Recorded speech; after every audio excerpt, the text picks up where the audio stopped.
Hello and welcome to Twisted Britain, a podcast on true crime in Britain with a sprinkling of the weird and the macabre. And your hosts are me, Bob Dale. And me, Nadine Royal. We're a couple of friends who met in the pub and developed a friendship based on our mutual love of booze, podcasts and pub quizzes. We met in the Settle Inn in Stirling, and that's where we record.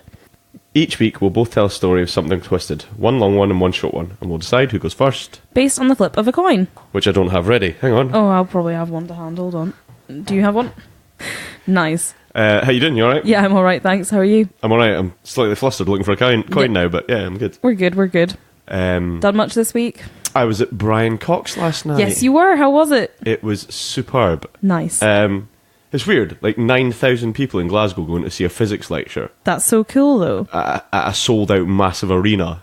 I mean, where was it? Hydro? At the Hydro, yeah. Nice. It was spectacular. Like, you had this massive screen up with all the photos from the Hubble telescope and kind of, what do you call it? Like, not montages, but like collections of photos all put together. A slideshow? No, like loads of photos didn't make the... Mural. Yeah, like a mural photo, but it had all been taken by different telescopes from around the world. Cool. Yeah, so it was, and he was talking about black holes and all that kind of stuff. But Robin Ince was there to kind of not lighten the mood, but break the serious science up with some comedy. So it was actually really, really cool. I loved good. It. That was like a birthday present, right? Christmas present from your brother? Yeah, from 2017. Nice. Because he bought the tickets for the wrong tour. But never mind. It was good. We really enjoyed it. Oh, good. I'm glad. Like an extended version of the Infinite Monkey Cage. So we'll take that. It's all right. What you been up to? Not much, just working really. I'm like just over halfway through my 8-day stint of shifts, so I'm a bit tired, but I'm okay. Boo. No, it's good, it's okay. It's alright, pub tonight though. Yeah, I had the cutest kitten in today. Good times. Nice. For those of you who listened to a couple of weeks ago's episode and have never come back because of Nadine's horrible topics. Sorry. We apologise to you all, and I apologise please come back, we'll be nice, we promise. She's got it out of her system now, so I think that's probably it. I'm still laughing over a 464% increase in searches for elf porn, but I'll stop laughing eventually. And if you could stop Googling elf porn, that could go down as well. No comment. So, how'd you go on with your research this week? Yeah, okay. I was like saying to you before we hit record, I'm a bit nervous about my story because it's a story that I followed quite closely. It's really fresh still, like it's only from last year. And I followed it quite closely because it just fucked me right off. Like I got really hot on the subject, but it's still quite fresh for a lot of people. So I don't know if I should have done it so soon, but here we are. That's what I've prepared. Oh, well. How about you?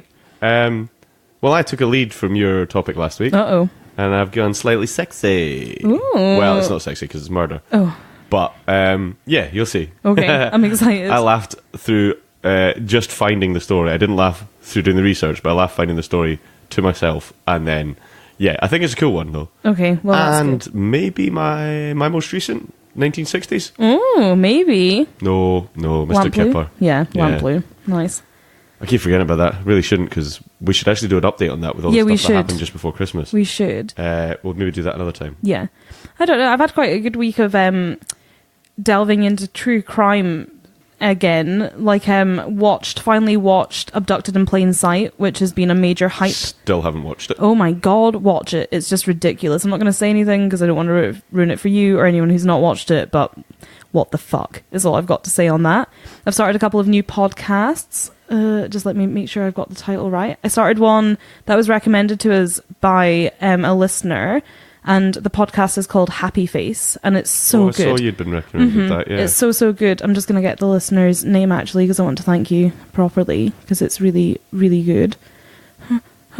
Panic. Danielle Griffiths. Yes. Thank you very much, because it's really good. Thank you. It's a podcast about a woman who is the daughter of a serial killer, and I'm only a couple of episodes in, but it's just like a really interesting take on how the family of a person like that deal with that, and how they were like brought up and stuff, because I suppose that's something you always kind of wonder about is like, what was their home life like as a serial killer, and now you've got a kind of insight into it, and what a horrible time for that poor woman and the rest of their family, but it's a really interesting podcast. Cool. I've got it on my download list, so give it a go. I'll get to it. I'm still binging Kingsfall FM, Nice. AM, sorry. Love it, absolutely love it. It's just ridiculous. but hilarious and so well made that I love it. Nice. But anyway, I've got like 50 episodes to go, so that's all right.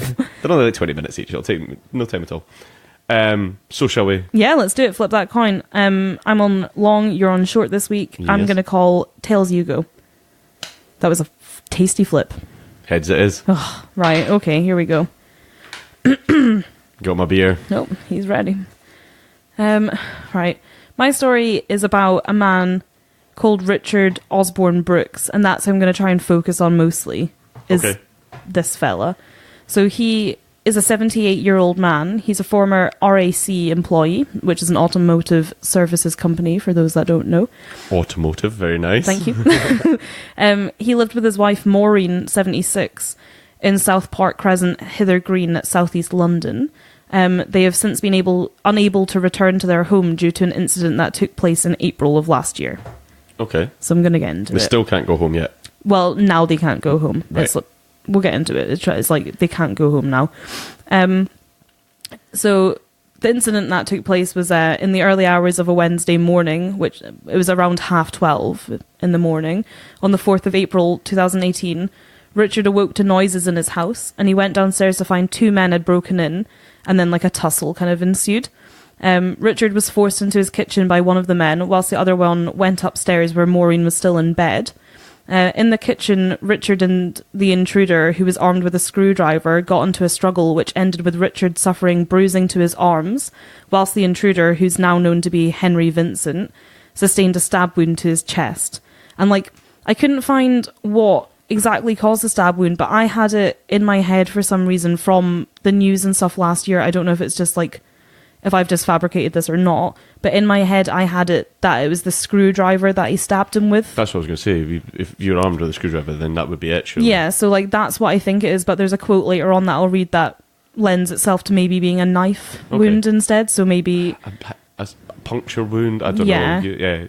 So maybe Richard, with them being in the kitchen, picked up a weapon himself, but... Right, okay, yeah. I'm unclear. So I'm not going to speculate on that. No speculation. No, I'm trying to stick with hard facts. So Vincent, who was the intruder, was dragged out of the property by the second intruder, but he was left on the street where he was later found by paramedics. Vincent was taken to hospital but was pronounced dead at 3:37 a.m. the same morning. The police were unable to catch the accomplice who was last seen fleeing the area. And a police statement at the time said Vincent had suffered a stab wound to the upper body during a struggle and was found collapsed in the road. Right. A witness who's not been named spoke to Sky News and said the following: "My partner and I heard a man on the street moaning and groaning only meters away. I saw a white Vauxhall Astra van pulled up beside him. A black man was saying to the guy on the ground, 'Come on, get in the van.' The black guy then looked up to my window and saw me, so he ran back to the van and drove off. My wife then heard the clang of metal on the ground and saw him throw something out of the van's window. The man on the ground was white and was bleeding heavily. People have been talking about a screwdriver, but this wasn't a screwdriver wound, this was a knife. The wound was an inch long. I think that it was a knife, and I think from what my partner said that the black guy pulled it out and threw it away." So yeah, I mean, that doesn't suggest to me that there's no reason why he wouldn't have had the screwdriver with him anyway. But like you say, if he were in the kitchen, well, where else do you find a knife? Exactly. So yeah, yeah, fine. So either or, anyway. But then, what's strange is the following, what I'm going to tell you next. In a public statement, DCI Simon Harding said that a second man involved in the burglary was still at large. He said, "I'd like to speak with anyone who has information regarding the outstanding suspect from the burglary who is believed to be a white male."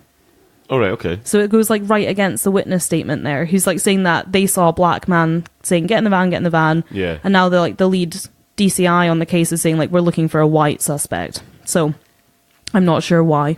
Yeah, you don't want to speculate on somebody just making shit up. Yeah, exactly. Maybe they were looking for somebody else that was connected to it. Yeah, or maybe that guy was a getaway driver. Yeah, something like that. Something like that.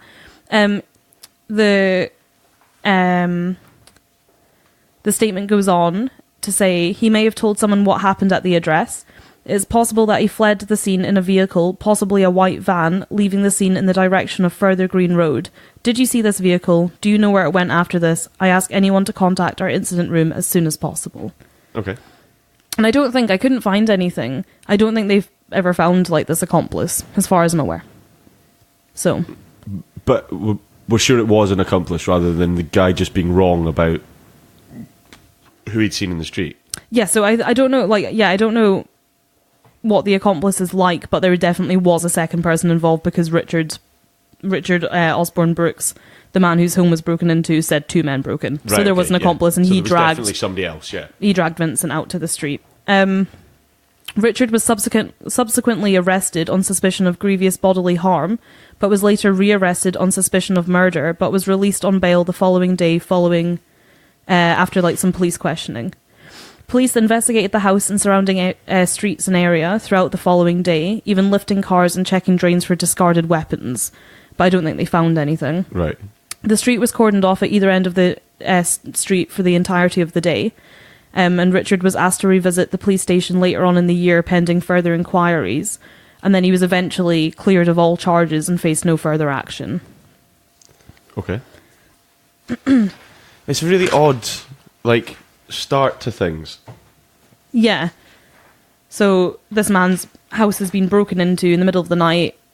Has there been an apparent reason for... Just robbery. Right, so it's a robbery gone wrong. Yeah, so there's been a number of robberies in the area and crimes kind of on the increase there in London, So, house break-ins are not uncommon in that kind of area. Right. And there's a statement later on that I'll read that lends itself to that. Yeah, so he's not been a targeted No, man. he's not Right. he's not been victimized on a personal level. He's just had his house broken into in the middle of the night. Yeah, he's just been somebody that's woken up and been caught up in something that he shouldn't have done. Yeah, pretty much. Which actually probably lends itself to the fact that they didn't have a knife with them, they'd taken it from the kitchen. That, Yeah. That probably lends it to that. Yeah, exactly. So, he's been arrested, he's been accused of murder, and then he's been let go of all charges because it was self-defense. It's it's fair been enough. found. Yeah, Yeah, absolutely. exactly. So Henry Vincent, who was the man that died from the stab wound, he was previously the subject of an appeal by Kent Police, who said in January of 2018 he was wanted in connection with a distraction burglary that took place at the home of a man in his 70s. What's a distraction burglary? I'll tell you. So You're getting good at this. I know. So this happened in Farningham in November 2017, this incident. A woman knocked on the door of the house, claiming to have been assaulted and seeking refuge. She left when a white van pulled up and sounded its horn, and the homeowner later discovered that valuables were missing. So distraction burglary is when you, distract somebody with a story and, Send a pretty woman to the door. Pretty much, yeah. So she probably, lifted stuff. And then when this van arrived, she was like, "Oh, I'm fine, bye." After sitting there being like, "Oh, I've been attacked. Please help me." Well, Yeah, or somebody came in. I'm not sure, but that's a distraction burglary. Yeah, okay. It's like that. Sorry to interrupt. It's like that typical "my car's broken down outside" type thing. Yeah, exactly. That's exactly it. So she's just rang the doorbell and been in a state and gone, "Oh, I've been attacked. I really need help. Can you let me in?" Seen too many movies. And they've let her in, thinking they've got to help this poor woman. So Kent Police said in January 2018 that they were keen to speak to Vincent and another man identified as Billy Jeeves. But I don't know if they ever caught up to him for this crime. Henry Vincent, who was a father of 4, had reportedly targeted a number of pensioners during his long criminal career. The 37-year-old was said to be well known for carrying a screwdriver as a weapon as well. He was revealed to have been once on a most wanted list and had previously been jailed for a total of 10 years. Vincent had been part of a gang known to escort victims to banks to withdraw the cash to pay for some work. For example, in 2009, Vincent was jailed for 6 years after charging an old-age pensioner £72,000 to replace a single tile on his roof. Fuck. Yeah. Vincent, described in court as a drug addict, told the pensioner his roof joists were rotten and showed him maggots as proof. He goes on my list of bad bastards for sure. Yeah. Yeah, not a pleasant character. No, it doesn't seem that way anyway. Actually, to me, that's one of the worst types of crimes, when you're taking advantage of people who can't do anything about it. It happened to my gran, Oh, actually. really? Yeah, my gran. It was a similar thing, actually, where these men arrived at our door and they were just like, "Oh, your roof's fucked. You need tiles replaced and stuff." And I can't remember how much money it was. It was a silly amount of money, though, that they quoted her. And she was just like, "Yeah, sure, I mean, to be honest, how would you know? If you were in a vulnerable state, older or disabled or whatever, how are you ever going to question how much that's? You're not going to go out and get 100 quotes, are you? No, you're not, are you? Like, this guy's arrived at the house and gone, this is what I do, this is what I know, your roof's fucked. Yeah. There's tiles that need replaced. And it wasn't until I think my uncle went over and there was like, I think there was like legit a man on the roof fixing the roof, and he was like, what the fuck? What are you doing? Yeah, and he like went inside and he was like, who's that? And Gran was like, oh, just a man fixing the roof. Yeah. And he was like, whoa, like, for God's sake. Get him off the roof. Yeah, so it happens all the time, unfortunately. Police also named Vincent in appeals about a burglary in October 2013 and a fraud in November 2016. And 7 relatives from Vincent's large traveller family were jailed in October 2003 after conning pensioners out of £450,000. I don't know what you want me to say. That's just a horrible, like... I mean, a quarter of that was one guy. Yeah.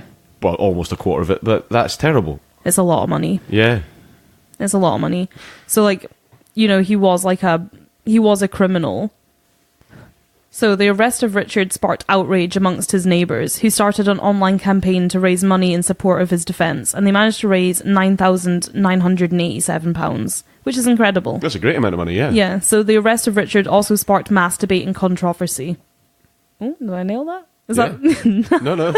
I said it so uncertainly. You said it with like a squinted face as well. But no, yeah, you I thought got this was going to be my word of the week, and I was like, wait, no, that was fine. Cool, nailed it. So, like, the debate and the controversy... Fucked it there. Yeah, you got it wrong there. Was just... it's like an argument about, like, what exactly are your rights if somebody breaks into your home, and, like, what is self-defense and what isn't. Because the argument is that Richard... escaped this like robbery and attack, if you want to call it an attack, with only bruising to his arms, which is still bodily harm, but it's not life-threatening. Whereas the man who broke in, even though he shouldn't have fucking been there and he was committing a crime, didn't he died. Yeah, but there is that threat to him and his in his own. Well, exactly. The threat's bigger than what actually happened to him. So no, I don't. But this is the thing, like, this story, like, I felt personally, like, really hot about it and stuff, because, in my opinion, if somebody fucking came into my home, like, if I was in the flat with Kitty, my best mate, me and Kitty, 2 young females, if I was, like, asleep in bed and I woke up and I could hear 2 fucking men in my house, I'd shit myself. And the first thing I probably would do, the first thing I'd probably do would be arm myself. I'd phone the police, I'd fucking arm myself, and I'd hope that I wouldn't have to fucking, even, like, come face to face with them. Yeah. But at the same time, I don't think I'd want to fucking wait and find out what their intentions are in my home. I think I'd send Rosalind down to see what was going on. Send the big guns. Send the boss in. Nice. Yeah, I'd send Kitty in. She'd fucking save us. There was that story about the farmer that shot folk as well. Yeah, I'm going to get to that later, because that was like another massive one. Like, I saw my mum was going to do this story and she straight away named him. Like, first, second name, knew his name. Yeah. Like, it's a big fucking story in Britain.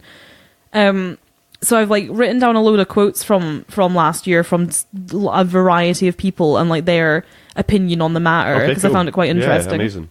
The local MP at the time, Labour's Heidi Alexander, amongst other legal experts, all had this like kind of same agreement that householders were entitled to defend themselves in their homes if they believed they were being attacked. I thought that I personally thought that's what the law was, but yeah, it is. So like, it is pretty much that. If you feel like you're under attack and you act in self-defense, that's allowed. That's allowed in Britain. To a reasonable level. Reasonable, yeah, exactly. So a neighbour of Osborn-Brooks, who asked not to be named, backed his right to self-defense, saying he deserves a medal. Oh, she said, sorry.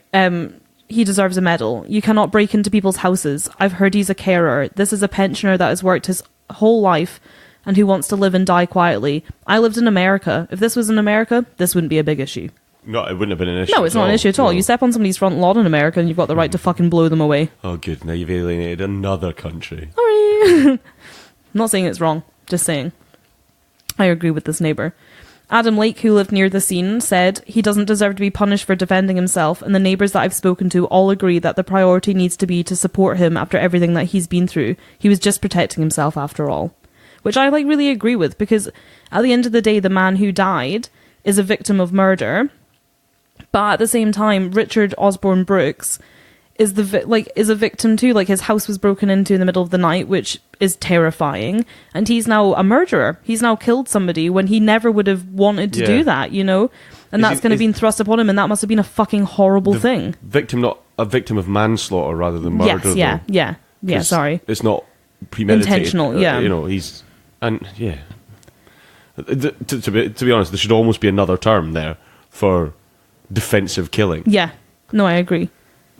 Yeah, that's. I mean, that actually makes it sound really bad, defensive killing. But you know, he's not gone out to do it. Is what I'm trying to say. That's the thing. It was like brought to literally to his doorstep. Yeah, beyond his doorstep. Yeah, exactly. And he's ended up doing this horrible fucking thing, which I imagine he must feel fucking shit about. Well, absolutely, yeah. You're not going to feel good about it, whether or not you think like, oh, this guy was a criminal and you know he had it coming or something.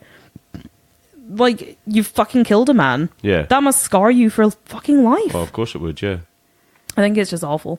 Other residents who spoke to the press were overwhelmingly supportive of Richard as well. One man who, again, didn't want to be named, described the death as a one-off, but he stressed that burglaries had continued to happen in recent years. Gesturing across the street, he added, there was a young couple with a young child who lived across the road there, and they moved away after their house was broken into. There are some people around here who have considered putting up CCTV. In general, though, I would say that this is a quiet street and the crime is not above the levels that you would expect for London. Wow, that's quite a statement, isn't it? That's kind of shocking. Like, when he's like, oh, that house literally over there that I'm pointing at right now, that got broken into, but that's not unusual for London, so... Just happens. Just happens. Unbelievable. Ian Kelsey, who's the co-chair of the Law Society's Criminal Law Committee, said he did not believe there was a need to change the law on self-defense. The police are in an invidious situation. I'm giving you that as your word of the week because I don't know what it means. I had to look it up. Good. So, invidious. Oh, fuck, I've forgotten.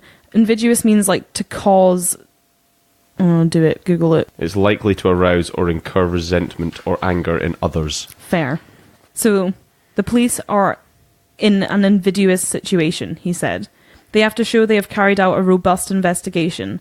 Officers have to establish whether this was self-defense or red mist anger after the event.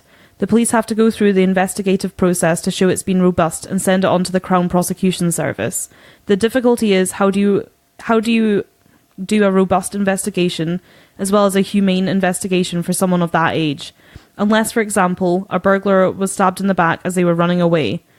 Such a situation would be unlikely to lead to charges. If someone is threatening you or attacking you with a screwdriver, it's probably fair enough to grab a knife in self-defense.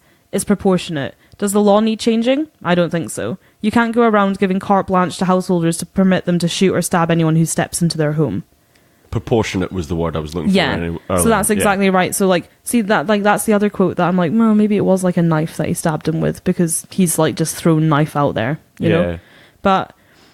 I do think that's fair enough. If somebody's in your kitchen threatening your home and like your family and stuff, and they've got a weapon and you arm yourself, and then it comes to pass that you come off better, that... Yeah. Well, yeah, I mean, we're not talking about a duel here, are we? We're talking about, in a panicked situation. Yeah. He wasn't thinking. No, not at all.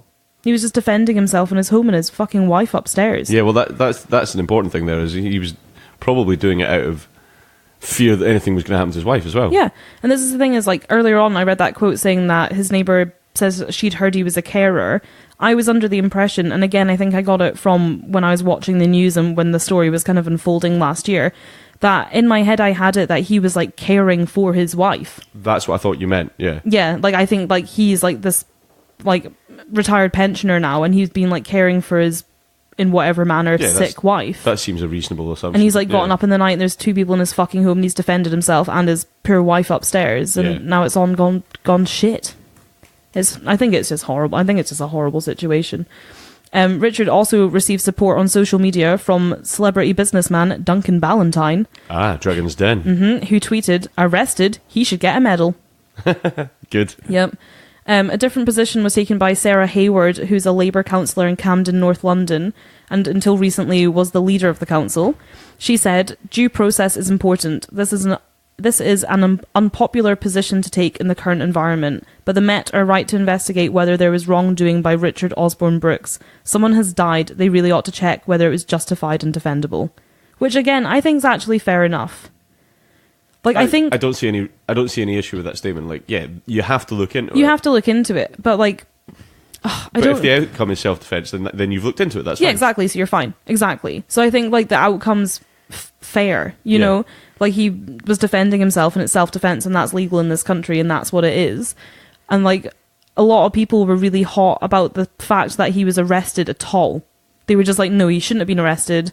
He shouldn't have been like held on suspicion of murder. He shouldn't have been like let out on bail. He should have just been acquitted like immediate. Well, I think questioning him's fine. I think putting him under arrest is a strong thing. But then is that also what the process is? Do you have to arrest somebody to question them in that manner? I don't know.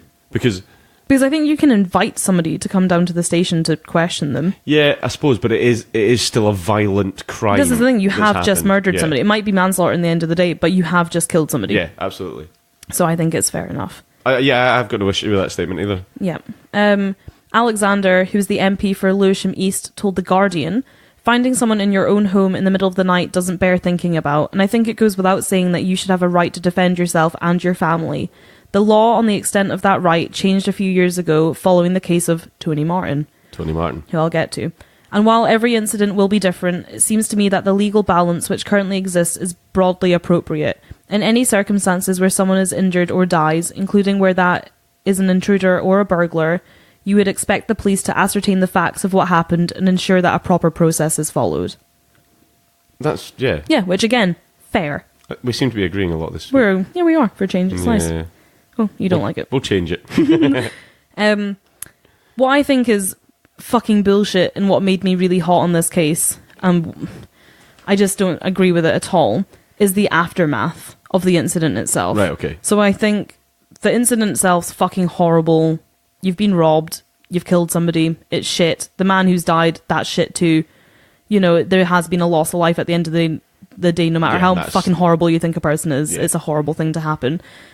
But the aftermath is what's fucking bullshit and what I'm going to get into. And I'm going to try and, like, not get real hot, but I can't promise anything. I'll throw something at you if I need to. Cool.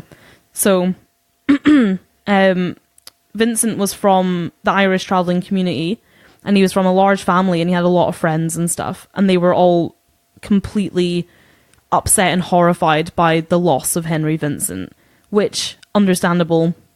If it's a member of your family, no matter who they are, you're going to be fucking devastated. But I think the way that what unfolded, I just think it's horrible. So a huge shrine to Vincent was built outside of Richard's home. Classy. Good. Yeah. Because I suppose you build a shrine to somebody where they died. Yeah, you do, but you use a bit of common decency alongside that. So they built this massive shrine outside of his home, cards, flowers, you name it, you know. I remember seeing the pictures, yeah. Yeah. The shrine was torn down twice. A hooded man who claimed to be from Hammersmith, West London, blasted the floral tributes as disrespectful to a tabloid journalist who was there at the time, like, reporting on the subject. One message on the shrine addressed to Henry Boy said, "We love you so much and think the world of you. Miss you so much. It doesn't seem real." One of the balloons read, "I love you," while another read, "Super Daddy," and a third said, "You'll be missed." So this is like out and out a full-on shrine to somebody who's been lost. And like, I can understand it. I understand that if you've lost somebody who you love so much, that's something that you want to do. But I just think it's shit. I just think it's shit to put a fucking tribute on a man's fucking doorstep. Yeah, no, I absolutely agree. And like this, and like even if you don't feel sorry for Richard, who was the victim of burglary and ended up stabbing Henry Vincent, even if you don't feel sorry for him, like the other people in the fucking street like live there too as well, you know. And like, yeah, no, I think like. So I think you'd think about it differently if the guy had been hit by a car. Yes. So you would 100%. So you'd allow the shrine on the street, and then you wouldn't think about the neighbours then. The issue comes up when the fact that he was an active criminal in the area. Yeah. And was a threat to other people. Yeah. To me, the decent thing to do is pick the guy's favourite place and go and do it there. Yeah, that's a nice idea, actually. You know, that's the way to cover you. It almost becomes a stunt by doing it there. Yeah. And obviously, and this is the thing, though, is I think it was a massive fuck you to to Richard. Yeah, absolutely it was. But the thing that goes along with that is that the media and the tabloid media feeding it doesn't help that, because that's what helps it get rebuilt again. Yeah. So that kind of... Oh, it's been torn down, the shrine. Yeah, that rag newspaper problem. Yes, 100%. Makes it a million times worse. 100%. And I think this is like... Because I'd heard about the incident, like when Richard killed Henry Vincent on the news, and then it was just like the weeks following, it was always on the news, like shrine outside of home, this is happening outside of home, this is still happening with this case, blah blah blah blah blah blah blah. Like it was like this massive, it was like a media frenzy around this case, because it became this like social fucking... It became a thing. Yeah, it became like a big thing. And I just think, I don't know, I just don't agree with it. No. I just don't agree with it. There was also a threat of Vincent's funeral procession going down Richard Street, like the hearse and everything, but it was stopped thanks to Richard's neighbours, who parked their cars like in a blockade across each end of the street. Wow. Which I think was like an amazing thing for them to do, to like, because at this point he's being tormented. At this point, I don't care. No, I don't care. It was threatening at that point. It is threatening at that point. Like, I don't think that's... You can be grieving all you want and stuff, but I think at this point you're just tormenting the man. At this point you're like, it's like an act of bullying almost. Like you're just on purpose now. I think it's going beyond, we're trying to lay tribute to this man that we loved, and it's now becoming, fuck you, we're going to make your life misery for doing this. Yeah, absolutely. And I just think like that's just not right. It's just not right. No, it's not. And it just really upset me last year watching it all, and I'm like, it's still, I just don't know. So this month it emerged in a paper that I choose not to read, and a paper that I don't agree with, and a paper that I think a vast majority of this country fucking hate. Rhymes with the run. Rhymes with the bun. It's when the nice weather's out. Oh, it's very out here. Yep. They published this article this month saying that Richard and his wife Maureen are now receiving death threats from people that are outraged by the death of Henry Vincent. Well, I mean, that'll help. Yeah. Apparently, it's threats from a gang who want to even the score. And it's like criminal associates, apparently, according to this tabloid. Criminal associates of Vincent are now hell-bent, quote, hell-bent on getting revenge for the traveller's death. The couple have been unable to return to their home because of this. What? Because the newspaper's annoying them? Because probably. Or because they're receiving death threats, true or not. Yeah. Your decision. Whether the run is sending them more. No speculation, of course. And they're now, again, according to the Bun, reportedly in hiding as they're in total fear. Fair, but yeah. Which, if it's true, if they're receiving death threats, fucking fair. Yeah. But again, bullshit. Yeah, How dare you run somebody out of their home when they literally, all they were doing was sleeping in their bed. When somebody broke into their home, they got in a tussle and they fucking accidentally killed somebody. So what are the police doing about this then? Don't know. Okay, great. Yeah. Which to me, it makes it seem even less likely, because you'd think if there was something, the police would be at their door. Yeah, like, yeah, some kind of police presence, you'd imagine. At least a heavy police presence in the area. But if it, and I, like, not that it's happened 6 months ago, so you still expect it now. If it's happening now, or in the last month or whatever, you would expect there have been a statement or something other than bullshit tabloid press. Yeah. Well, exactly. That's all I could find on it was bullshit tabloid press. So how true it is or not, I'm not sure. And I found this one quite hard to research because I thought there was going to be loads on it because it was on the news for like ages. I remember I hardly ever watch the news, as you know. And I like called it loads of times on the news, this story about man kills other man in kitchen following break-in, blah, blah, blah.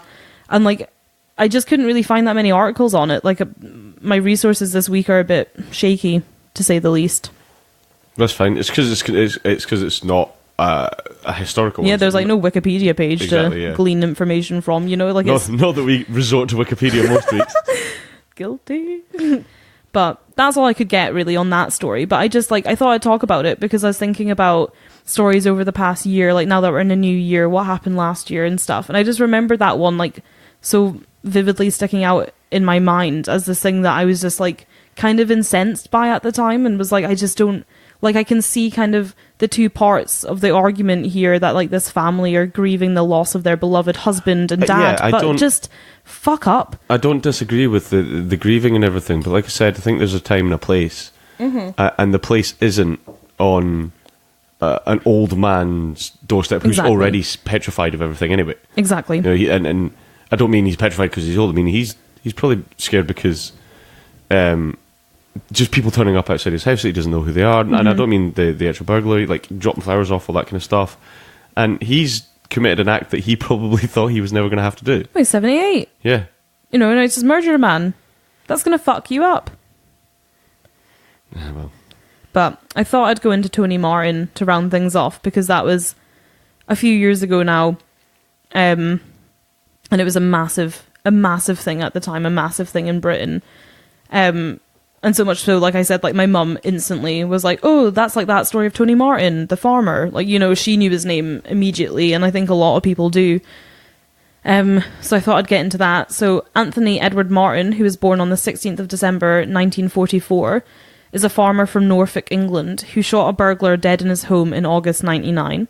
Martin was convicted of murder, and which was later reduced to manslaughter on grounds of diminished responsibility, and served 3 years in prison, having been denied parole. He has since lived at a secret address. So a similar thing, like tormented and stuff, and had to go into hiding, if that's true of Richard Osborn-Brooks. But nonetheless, it's like a very similar kind of case. So on the 20th of August 1999, Tony Martin was living alone at his farmhouse, Bleak House, in Emnith, Hungate, Norfolk, which he'd inherited from his uncle in about 1980. So it was like full on his home. He'd been there a long time. Proper family home, yeah. He claimed to have been burgled a total of 10 times, losing £6,000 worth of furniture, though police sources say they are not sure that all incidents actually took place. Okay. Martin had equipped himself with an illegal shotgun, which he claimed to have found. And it actually transpired that his shotgun certificate had been revoked in '94 after he found a man stealing apples in his orchard and shot a hole in the back of his vehicle. Wow. Quite the reaction. Yeah. That's not okay. No, exactly. So it's that, what did we say? A reasonable... Like, proportional. Proportionate, yeah. That's not proportionate. Man stealing apples out your orchard, maybe don't shoot at him. Go and steal his apples. Go steal his apples. Eye for an eye, apple for an apple. Maybe 10 grapes per apple. Fair. Yeah. On the evening of the 20th of August 1999, two burglars, Brendan Furin, who was 29, and 16-year-old Fred Barris, both Irish travellers from Newark-on-Trent, Nottinghamshire, broke into Martin's house. Shooting downwards in the dark with his shotgun loaded with birdshot, Martin shot 3 times towards the intruders, once when they were in the stairwell, but then twice more as they were trying to flee through the window of an adjacent ground floor room. See, that's when it becomes tenuous. Yeah, because you've once to scare them off, fine. Now they're fleeing and you're shooting again. Well, it goes back to the quote from earlier. Exactly. Stabbing a man in the back while he's running away is not okay. That's not okay. Yeah. Exactly. Barris was hit in the back, and Barris was the 16-year-old. Barris was hit in the back, and both sustained gunshot injuries to their legs. They both escaped through the window, but Barris died at the scene. Martin claimed that he opened fire after being woken when the intruders smashed a window. The prosecution accused him of lying in wait for the burglars and opening fire without warning from close range, in retribution for previous break-ins at his home, which Martin felt the police had done nothing about. So he'd already made all these complaints towards the police that they had this inaction, that they weren't doing anything about these burglaries of this £6,000 worth of furniture and stuff that had been nicked.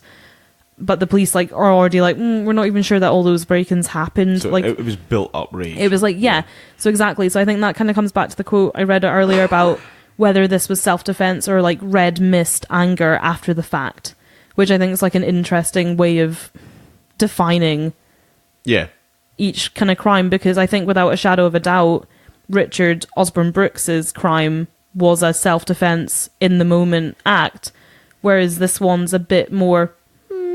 he's got a history of already shooting at somebody for a crime. An inner rage built up anyway, yeah. Yeah, and he's now upset about all these burglaries that he say happened, these 10 burglaries that he says have happened. He's upset that he's already lost all this stuff and the police are doing fuck all about it, in his opinion. So now he's got to take his own action. It's kind of what I glean. Yeah, no, I think that's a fair surmise. So on the 10th of January 2000, Fearon and Darren Bark, who is 33 and who had acted as the getaway driver in this incident, both from Newark-on-Trent, admitted to conspiring to burgle Martin's farmhouse. Fearon was sentenced to 36 months in prison and Bark to 30 months, with an additional 12 months coming from previous offences that they'd committed. Fearon was released on the 10th of August 2001, and Fred Barris, the dead youth, who had already been convicted of a total of 29 offences by the time of his death at the age of 16, including 7 convictions for theft and 6 for fraud. So, like, he was a criminal too. Yeah, like, he was absolutely. 16 years old, already, like, a seasoned fucking criminal. Yeah, that's terrible, yeah. But, nonetheless, again, like... Doesn't deserve to be shot in the back and die. No. You know? Well, not at the hands of a farmer, anyway. No. He'd been sentenced to 2 months in a young offenders institution for assaulting a policeman, theft and being drunk and disorderly. And on the night he was killed, he'd only just been released on bail after being accused of stealing garden furniture. Yeah. I mean, like I say, terrible he died. Not a great guy. Mm-hmm. And then his elderly grandmother, Mary Dolan, released a statement saying, "It's not fair that the farmer has got all the money and he's the one that took Fred away." Which I think is a very odd statement. Very odd statement, yeah. What's it got to do with anything? What does that mean? I don't know. Right. On the 23rd of August 1999, Martin was charged with the murder of Barris, the attempted murder of Fearon, and wounding with intent to cause injury to Fearon, and possessing a firearm with intent to endanger life. So that's what he was charged with. Martin did not hold a valid shotgun certificate, as I said, and he didn't have the more restrictive firearm certificate that he would have needed to possess that particular gun that he shot them with, which was a Winchester pump-action shotgun that held a maximum of 5 rounds. So there was like a change in law back in the 90s where you could have like a semi-automatic like gun, and then it changed that no, you couldn't anymore. Like anything that held over a certain amount of rounds, not cool. You had to have like a really restrictive license and a reason for having that kind of weapon. Well, yeah. And Martin had neither. Right, he had nothing. assumed because I'm a farmer I'm allowed a shotgun. You just had a shotgun that he says that he found when he... Bullshit. Of course he did. Yeah. So there we go. English law permits a person to kill another in self-defense only if the person defending him or herself uses no more than reasonable force. Right, so exactly what we said. Yeah. It's the responsibility of the jury to determine whether or not an unreasonable amount of force was used. The jury at the trial, at Tony Martin's trial, were told that they had the option of returning a verdict of manslaughter rather than murder if they thought that Martin did not intend to kill or cause serious bodily harm. However, the jurors found Martin guilty of murder by a 10-2 majority, which I think is fair. Yeah. I think if you arm yourself with a gun that you're not legally allowed to have and use it as more than a warning... is intent to kill. Yeah. I mean, it's not premeditated murder because obviously he didn't know somebody was going to come into his house that night. The shot down in the stairwell, fine. The shots out the windows, at them as they were fleeing out the window. As they were fleeing, they're not the okay. That's the beyond... Yeah, that's beyond reasonable force. Yeah. I'd agree. But then at the same time, I think you could make an argument that if somebody broke into your home and you had whatever weapon of choice, you pick up a weapon, and they come they're coming at you and you go at them, and then they turn and flee, surely you're kind of in the moment and your brain doesn't go, now I stop. Surely you're like... I don't know. You just kind of like get carried away. There is... You've stopped defending if you chase. Yeah, which is fair, like in terms of like the law and like defining it on paper. No, but I think in the moment, like no, I think a reasonable citizen would stop. I would think so. I would hope so. Anyway, I think somebody would go, I don't need to chase you. I suppose I've stopped you doing what was causing the issue. Maybe I'm just too nice. Maybe you're just too nice. I don't know, because I've never been in the situation. You don't know if I'm too nice. No, I mean, I don't know what I'd do. Like, I don't know. I think it's like, especially if it's something as easily deployed as like a gun. Like, if you're holding a knife, you gotta chase them. You gotta get right up to them to fucking stab them a second time. But if you're holding a gun and you've shot once and then they turn and flee, your finger's still on the trigger and you just shoot again. But for something like a pump action shotgun, you've got to reload it. Do you have to reload it? Yeah. So that's what the pump action. So that's what the pump action is the reloading of the cartridge. So he's made an active choice to reload, put another cartridge into the chamber to shoot again. Twice. Yeah. Yeah. Okay. Fair. I hope we never have to find out what we would do, to be honest. Same. He was sentenced to life imprisonment with a recommended minimum term to serve 9 years, which was reduced to 8 years by the Lord Chief Justice. An appeal was considered in October 2001 by 3 senior judges headed by Lord Wolfe LCJ. Submissions by the defence that Martin had fired in his own defence were rejected by the appeal court. On this occasion, the defence also submitted evidence that Martin was diagnosed with paranoid personality disorder exacerbated by depression, and that his paranoia was specifically directed at anyone intruding into his home. He was also diagnosed with Asperger's syndrome. This submission was accepted by the Court of Appeal, and, on the grounds of diminished responsibility, Martin's murder conviction was replaced by manslaughter carrying a 5-year sentence, and his 10-year sentence for wounding Furin was reduced to 3 years, and these sentences were to run concurrently. So he only ended up serving 3 years in prison, and then he went into hiding. Yeah. See, part of me thinks what he did was incredibly wrong, but also part of me thinks, do you know what, that's probably a fair sentence. I mean, he has... I still don't know if he's deliberately killed them. Yeah. But, I mean, we'll never know that. That's but I think it's like... I don't even think it's like intent to kill, it's like intent to injure. Like to like really harm somebody. Which he obviously had. Don't know. Which I think, like... I find it, like, really tricky, though, because I kind of agree, like, in a way, with Tony Martin, because... You know, somebody's in your home. People keep breaking into your fucking home and nobody's helping you. Like, that's what's going on in his head. True or not, that's what's going on in his head. Yeah, totally. People keep breaking into his home, stealing all his shit. Nobody's helping him. The police aren't helping him. Nobody's helping him. And he's like, well, I'm just going to have to do something about it myself, I suppose. Or just keep getting robbed until they kill me. Or until I die. Or until something awful happens. Or whatever. And he kind of took it into his own hands, which, no, that's not the best answer. It's a really interesting kind of taboo area almost. Mm-hmm. Like taboo bubble of what can you get away with, because reasonable force is such a grey statement. Exactly. That you don't know. That's the thing, and it's up to the jury. That's what the jury decides was that reasonable force, and that's why we have a jury. That's why we have a jury-based system. Yeah. I hope I never get jury duty for a case like this. I'll find it so hard. I know, and you wouldn't be able to keep your mouth closed either. Yeah, let us know what you think. Like, if anybody's listening and has a rather strong opinion on this, please do let us know. I think a lot of people do. Yeah, well, let's find out. Yeah, I suppose. Like, forgetting those two cases and those particular people and the circumstances surrounding them, I feel that if I was in my home in the middle of the... Not even in the middle of the night. I don't care what time of day it is. If I'm in my home and somebody breaks in, unwarranted, comes into my house, breaks their way into my house, I'm going to grab a knife, and how long am I going to wait to find out what their intent is? Because, to be quite honest, you might just be here. You might just be here to rob me, and that would be awful as it is. But maybe because they've chosen the wrong flat for the start. Unlucky. Here, take this really old Samsung telly. That, by the way, there's a big patch of pixels that are fucked in the middle. Enjoy that. Don't take my salted caramel liqueur. I've only got half a bottle left. No, I'm sorry. I'd phone the police as quickly as I could. I'd arm myself, and I'm not going to wait to find out if you're here to rape and murder me. I'm sorry. Oh, sorry, don't apologise. I'm not. I'm here to record a podcast with you. Like, what would you do? So if you went to bed tonight and you woke up and there was noise downstairs in your kitchen, like, what would you do? Yeah, I don't know. I think that's the whole thing. You don't know until you're in there. It's a grey area, is because is reasonable force me running back upstairs? In my case, maybe.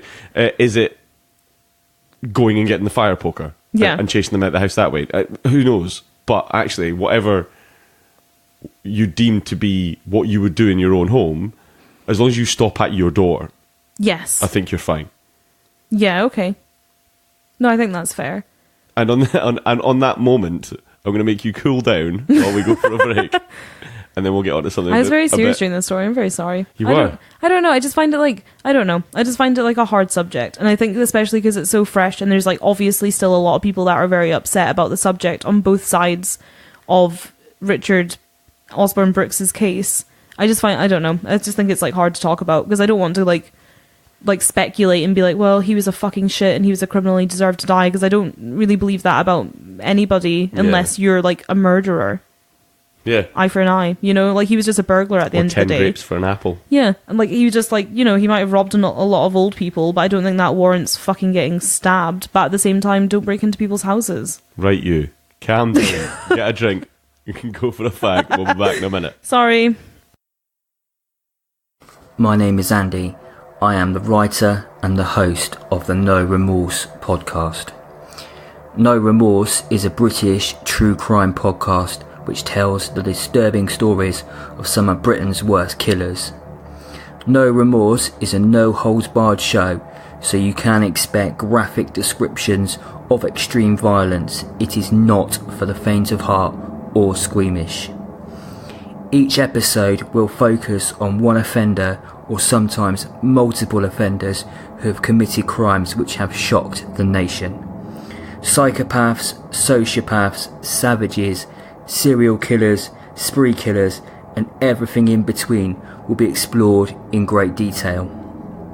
You can find No Remorse on all major podcast providers, including iTunes, Spotify, Stitcher, and TuneIn. So that's us back, and Nadine's cooled down a bit. Yep. So hopefully we'll go on to... you can't really go on to a lighter topic, really, can you? But how about we start with... The way I found this was based on your topic from last time. Yeah. And Which was fairly lighthearted. Oh, I mean... Depending on your preferences, persuasion. your preferences in life. So... I googled a term that I never thought I would ever Google, or probably will never Google again. Exciting. Sexy murder is what I googled this week. Did you get loads of like really slutty Halloween costumes? Loads of elf porn, actually. Yeah. Oh, strange. It's weird that. It's not even Christmas. 3 clicks away from elf porn at all times, apparently. No, so I found the story of the Kinky Cottage. Is there availability at the Kinky Cottage to go stay? The Kinky Cottage was for sale 2 years ago, and was snapped up for a measly £535,000. Pocket change. So in Kincardineshire in Scotland, there lies a beautiful 5-bedroom farmhouse with a bit of a sordid past. It hides the story of the murder of Maxwell Garvey. Don't know the name. So some of the stuff I read about this said it was like one of the most notorious crimes of Scottish true crime history and all that kind of stuff. And I was like, really? And then based on like what we said earlier, you know, you go on to the kind of usual sites, Murderpedia and Wikipedia and newspaper headlines and stuff like that. And actually, I think I came across maybe four of the time tellings and then a couple of like revisits in the last maybe 5 or 6 years, and I'll tell you why they revisited them towards the end. Okay. So, like I say, it's this beautiful, beautiful big 5-bedroom farmhouse that's located just outside Kincardineshire. So Maxwell Garvey was a farmer and a businessman who was worth a shitload of money. Like, he was a proper millionaire, a bit of a playboy type guy. And he lived in this farmhouse with his wife Sheila, who he'd married in 1955, and the couple had 3 children together who obviously lived in the house. Mm-hmm. He was a bit more of a kind of business owner, delegator type than a farmer as so much anymore. And he used his farm and business brought in a huge amount of profit, and he filled his life with the luxurious things. He had fast cars, he had a private aeroplane that he flew around the kind of northeast Scotland, and but it got to a point where cars and planes weren't fulfilling his thrill-seeking side to his personality. Oh, I'm excited. And he developed a bit of a... Well, we said, did we not say this before? Unhealthy is an odd word to use with porn, but he developed an unhealthy obsession with porn. But specifically nudity as well. Well, I mean, a lot of porn is nude after all. Well, yep. I would say probably most of it. I don't think there's an issue with liking nudity. There's not, until you get to the point where you plant loads of thick bushes and trees around your massive farmhouse and start a nudist club. I don't know if that's still an issue, though. Each to their own. I mean, yeah, each to their own and everything. He's built the hedges. It's not going to disturb anybody. So he planted the hedges, not an odd thing for a farmer to do. But when you start going to all your mates and going, Do you just want to just come around and take all your clothes off? We're starting to get a bit shadier down the line, I feel. Bob, I don't want to blow up your spot or anything. But... You don't have any bushes around your house. It's on like the second floor. You can't grow bushes at all. So at first they were just having a wee nudist colony. Not colony, because they didn't gathering. Like club. Nudist club. Okay. Like book club, but better. Like Fight Club, but definitely don't talk about it.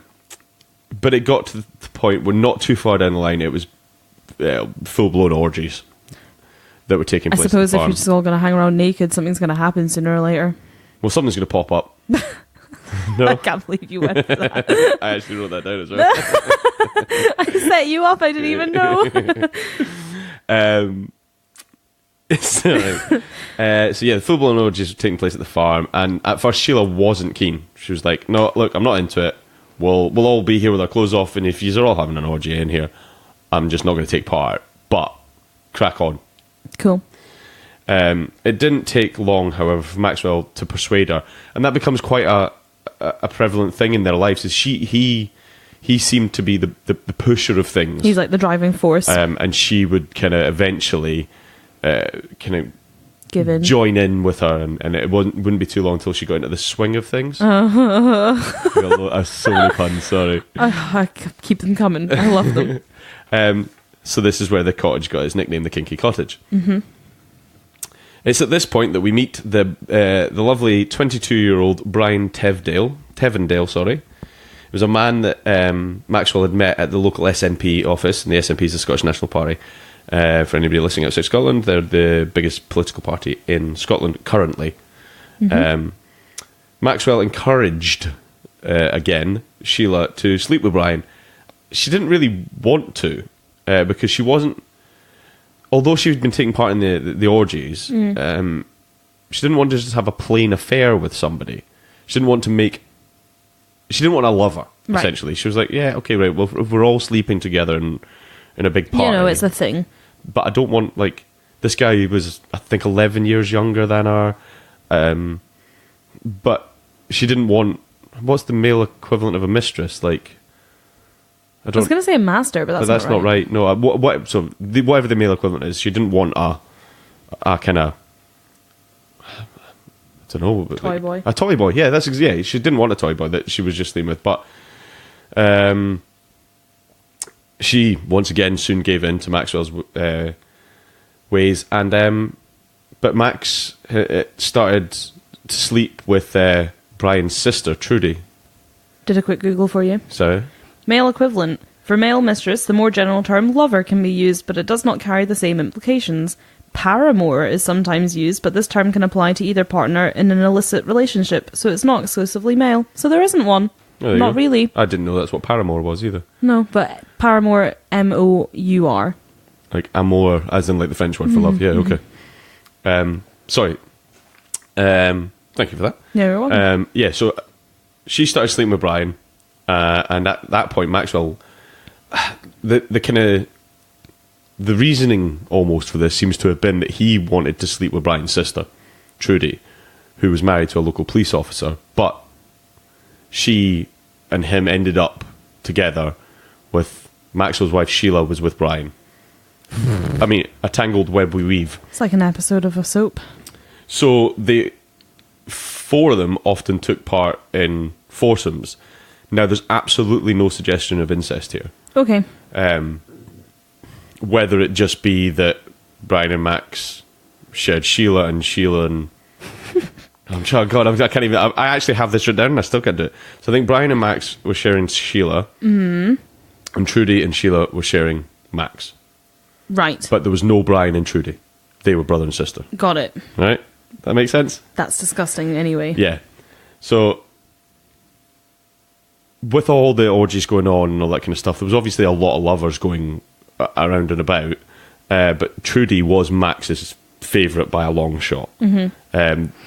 There's one quote of them even having sex in the cockpit of his plane whilst flying over the north of Scotland. That is kinky.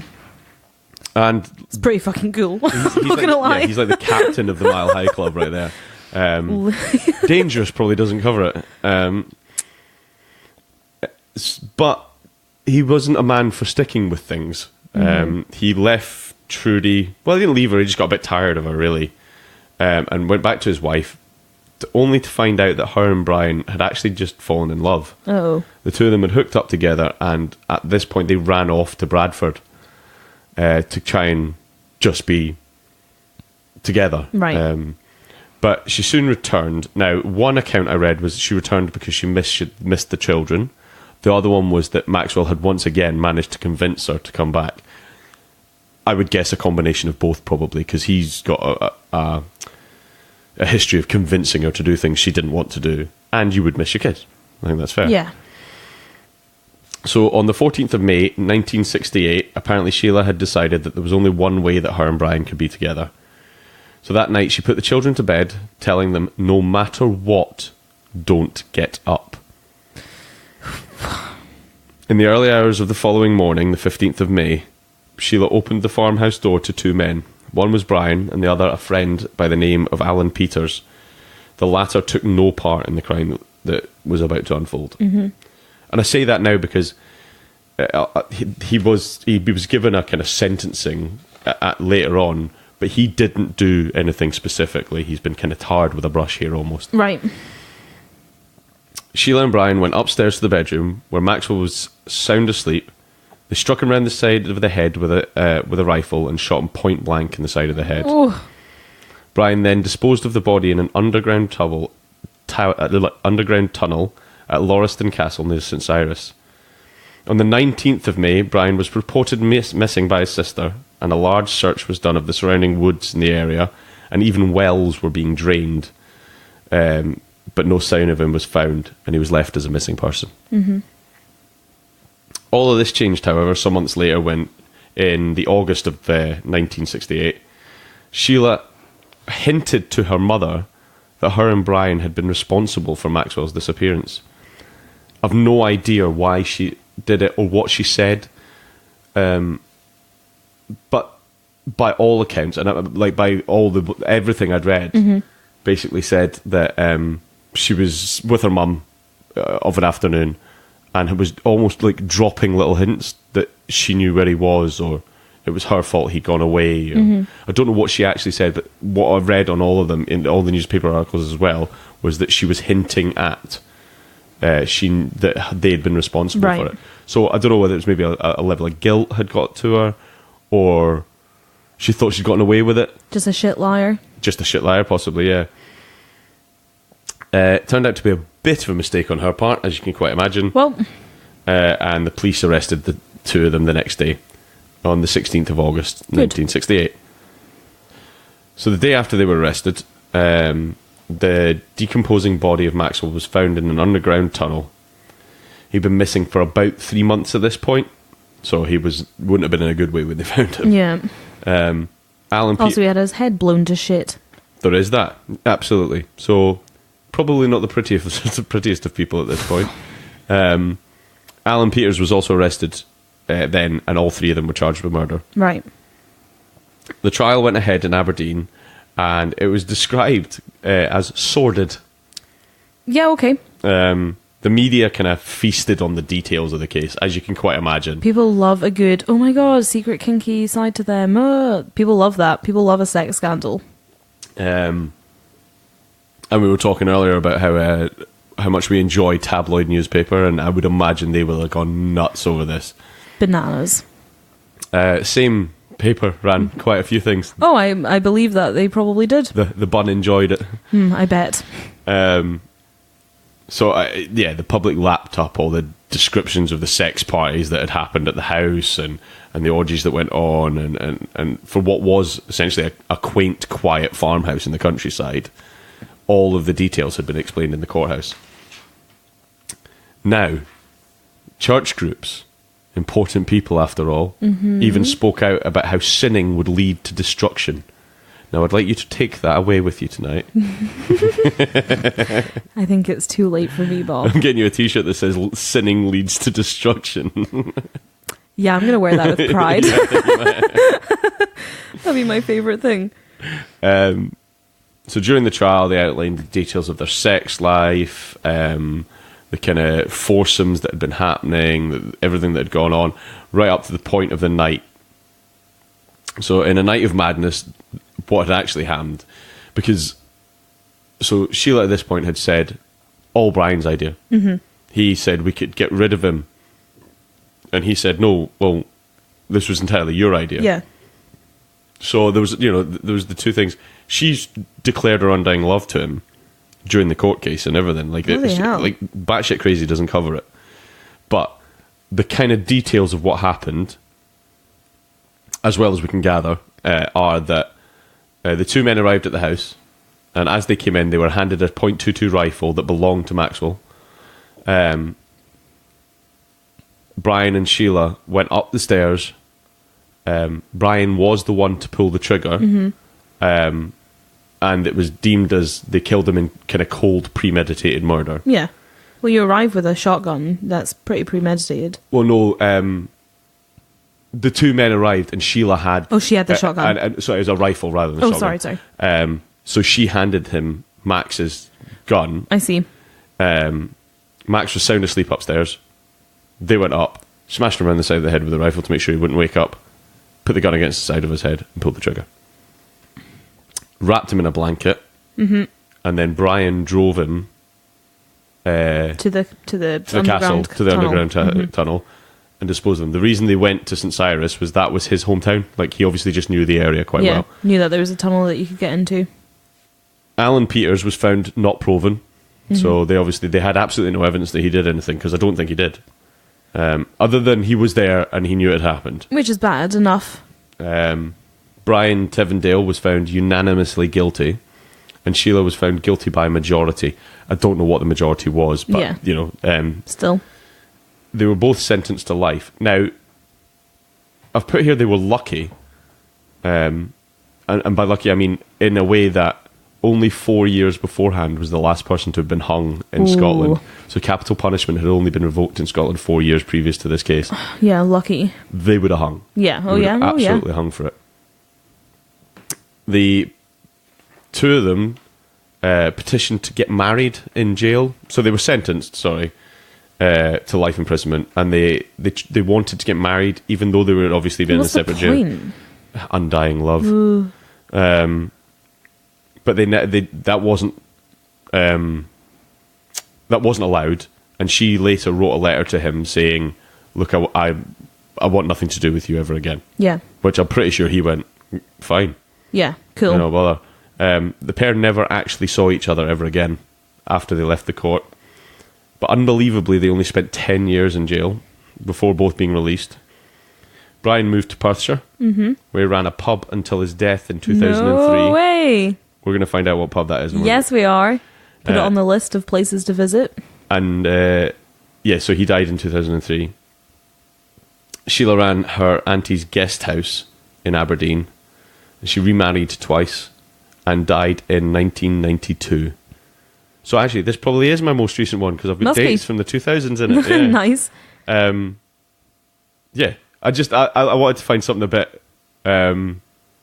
To follow on from saucy. Bit saucy, and this had the word orgy in it, so that's about as saucy as it gets. I don't know, the fucking in the cockpit's pretty good. Pretty good, yeah. Captain the Metal Hair Club, I'll take that. It's in the name. Well, to be honest, what got me was anything that starts with the story of the Kinky Cottage. I'm like, got that one. Nice. I know. I like that. That was interesting.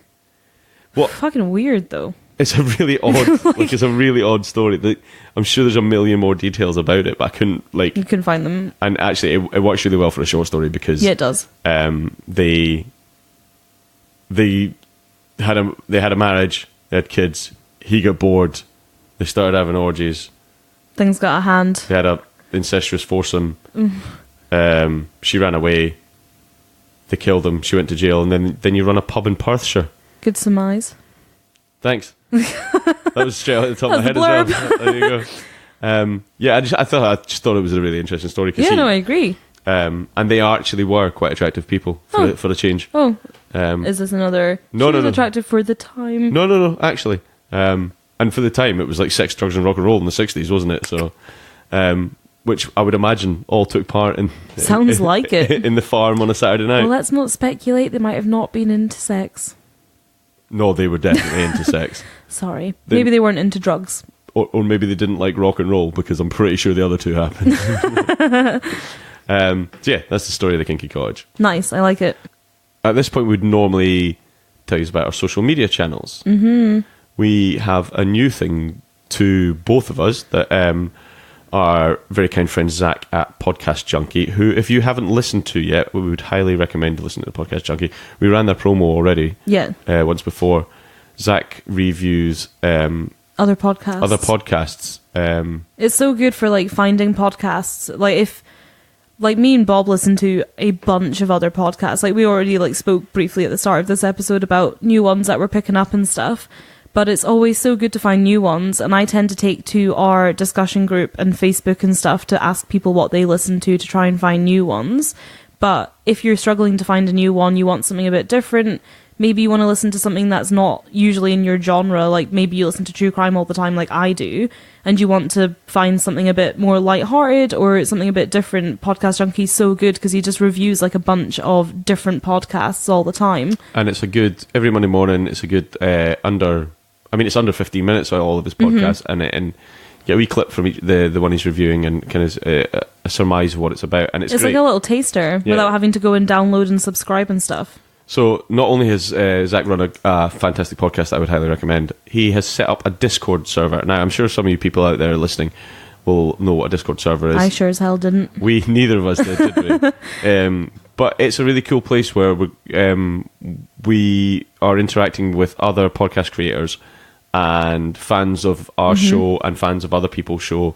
And it's a good place for us to chat. We're going to use it at some point reasonably soon for an Ask Us Anything session. Yeah. We're going to nail down a date on that. We'll hopefully do it before the 1 year of Twisted Britain. And we'll give you a date and a time where you can jump on to the Twisted Britain channel. We'll put a pin at the top of our Twitter, our Facebook, and we can put a link on Instagram. Yeah, somehow. you can just like put it on our bio. I'll put it in a bio on Instagram. If you click on the link there and join us on Discord, you'll end up chatting to a whole load of other podcasters. It's so cool. I'm loving it. Like, it's a lot of chat and I'm struggling to keep up with it because I'm not fantastic at the old technology like kind of thing. Luckily, you don't just run our social media accounts or anything. I think I'm doing quite good. But, it's been really good. It's so nice to like chat. It's like more informal. It's like an informal setting to come and chat and say whatever, and we make silly jokes. We've certainly used it as an informal place anyway. It's been good fun. I really like it, actually. In fact, Phil, if you're listening, we're sorry. I'm not. But so yeah, we'll stick a link in. If you fancy joining, talking to us and other podcast creators, it's a really cool place. Join us in that. Definitely. We'll put a link up. Other than that, you can find us on the normal social media. You can find us on Facebook, Twisted Britain. You can find us on Twitter, Twisted Britain. And you can find us on Instagram, Twisted Britain. Please do join us in our discussion group on Facebook, which you can find under Twisted Britain Discussion Group. Spelled correctly. I hope you enjoyed tonight. It's a bit of a long one. Yeah, it is a bit of a long one. Also, I was a bit of a misery guts, I feel, during my one, and I promise that I already know what I'm going to do for the next couple of episodes. Ooh, show off. Yeah, I know. But I got some like inspiration from my outing to Edinburgh last week, which was super fun, nice. By the way. Cool. I went to Edinburgh Dungeons, and I had the time of my fucking life. Yeah, the photos look cool. I went with JJ, and we had the best time. Like, we went in, and the first thing that happened was you're in this like little courtroom setting, and the judge accused me of being a witch, and I almost came. And ladies and gentlemen, on that note, I'd like to say thank you very much for listening. We'll see you next time. Sorry. Bye. Bye.